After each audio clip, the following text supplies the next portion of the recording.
Have you ever noticed how many superhero movies have been made over the last few years? There's been heaps of them. You see, I think humanity loves this idea that we've got good defined over here, we've got evil defined over here. They battle each other and good wins. I'm not sure whether you've noticed, but there's been a bit of a trend in superhero movies over recent times. And that's where the evil that the good guy's fighting seems to be seeping into him. There's this blurring between good and evil in the hero itself. You see, just like good and evil are blurring in superhero movies, I think good and evil actually blur in our culture. You see, we're quite reluctant to call something good or this thing over here evil. The times where we feel pressured to call something good or evil is when evil starts to affect us. Maybe we watch a news report of an ISIS fighter beheading a captive. Maybe we watch something on the news about a child who's been brutally murdered. Or maybe something happens in our own family. Maybe something happens in our neighbourhood that's evil and it impacts upon us. It's forcing us at that moment to find some place for evil in our functional philosophical system. Yet what philosophical framework enables us to understand evil the most clearly? Now, atheist Richard Dawkins is not much help to us at this point. He says very clearly that there's no such thing as good and evil.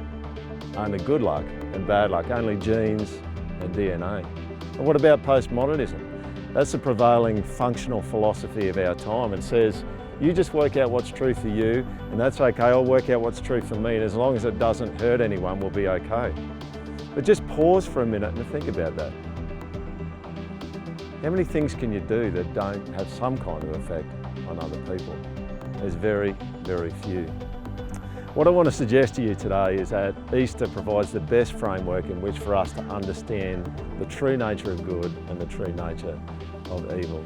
You see, Passover looks back to a time in the Old Testament where God was about to deliver his people and he said to his people, listen, if you don't want to come under the judgment of the angel of death, you need to kill an unblemished lamb and wipe the blood on your doorposts. The Israelites obeyed, they got delivered and they didn't come under God's judgment.